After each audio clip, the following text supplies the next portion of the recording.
Vous savez qu'en fait, cette démonstration que vous appelez démonstration, c'est une démonstration de faiblesse et de division.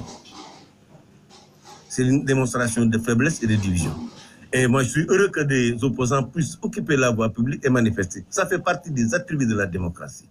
Je les félicite de pouvoir manifester. Et je félicite aussi le ministre de l'Intérieur de les accompagner dans ce droit, dans l'exercice de ce droit constitutionnel. Il est serein, donc, je disais, parce qu'il a confiance au peuple sénégalais. Il est serein parce qu'il a fait un bilan qui, de mon point de vue, est élogieux à tout point de vue. Il est élogieux par rapport aux perspectives qu'il va proposer au peuple sénégalais. Il est serein parce que, quand même, en face de lui, nous n'avons pas grand-chose. L'opposition a perdu 7 ans dans des débats inutiles. C'est une opposition désunie, qui n'a pas de cap, qui n'a pas de programme et qui n'a pas de capital. Attention, en plus, qui ne peut pas inspirer confiance au peuple. En plus de l'opposition classique, il y a le phénomène Ousmane Sonko. Il ne faut pas se voiler la face. On peut y ajouter les sympathies pour Khalifa Sall et Karim Wade.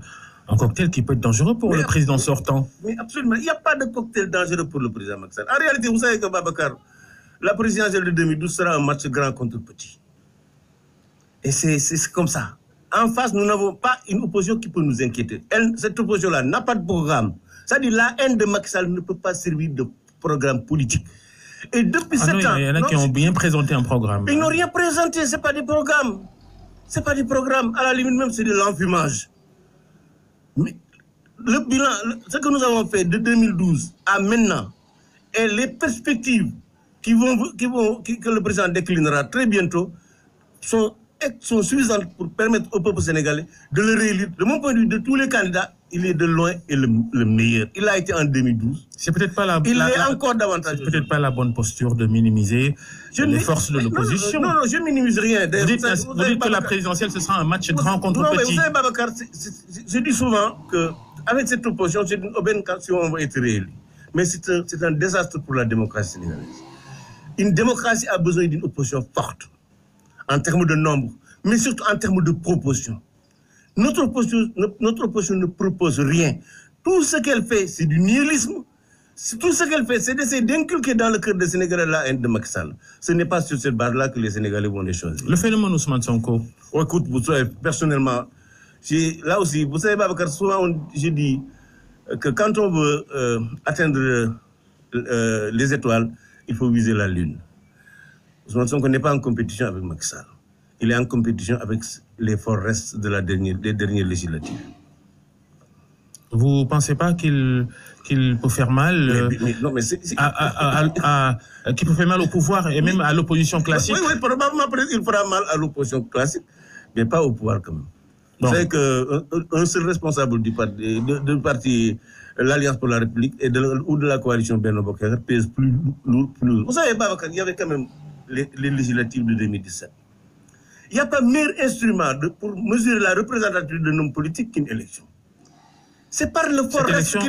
Ces législatives, c'était il y a 1 an et demi. Mais non, d'accord, mais c'est le dernier. C'est le dernier baromètre. Et de mon point de vue, c'est un baromètre fiable. Il s'en est sorti avec quelques 34 000 voix. Je crois qu'il était derrière le groupe de Baldé et Moussa Guirassy qui avait 65 000.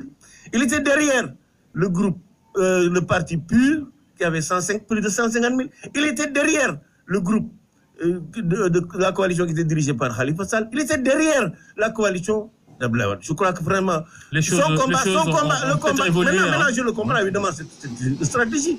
Il veut lui ravir la vedette et peut-être passer devant des responsables du PDS ou bien de Khalifa ou de Idriss Seck.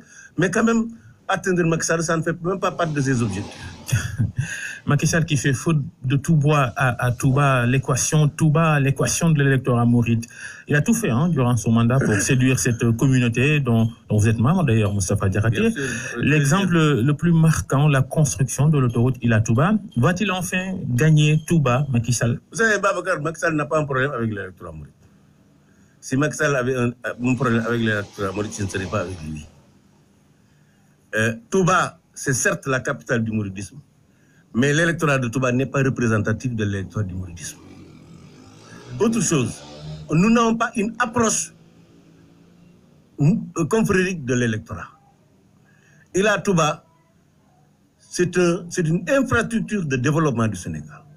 Ce qu'il faut retenir, Babacar, c'est que les 3 régions les plus peuplées du Sénégal, les 3 régions qui représentent le poumon économique du Sénégal, le poumon social, le poumon culturel du Sénégal sont reliés par une autoroute. J'ai dit il y a quelques jours qu'en réalité, Ila Touba jouera le même rôle que le Nil en Égypte au Sénégal. C'est une infrastructure de développement. Maintenant, pour ce qui concerne l'électorat de Touba, depuis, le président Macky Sall ne l'a pas encore gagné. Peut-être ça peut arriver en 2019. C'est lié à plusieurs facteurs. C'est lié à plusieurs facteurs et on est en train de corriger tout cela. Et je suis optimiste que cette fois-ci, ce sera la bonne. On verra bien le 24 février. Que dites-vous de cet électorat de Touba dont on dit qu'il appartient à Abdoulaye Wade, quelle que soit la donne, quelles que soient les situations, le président Wade et son parti, le PDS, ils sont extrêmement forts, à la limite indéboulonnable à Touba. Oui, absolument. C'est un ancrage réel du PDS au niveau de Touba. Vous savez que bon, je suis venu du PDS. J'ai milité un peu à Dakar, à Touba, avant de le faire à Dakar. Donc il y a un ancrage qui date de très longtemps. Vous savez qu'Abdoulaye Wade et Touba, ça ne date pas d'aujourd'hui, ça ne date même pas de la présidence. Vous savez quand même en 1993, lors des élections de la présidentielle, Abdoulaye Wade avait gagné Touba. À la limite, il n'a jamais perdu Touba. Maintenant, il perd le département, mais pas Touba. Maintenant, la nouvelle donne, c'est que le groupe PDS est éclaté. Il y a un morceau qui est pris par Madické Niang, un autre morceau... Vraiment, Madické Niang? Mais bien sûr, c'est un morceau.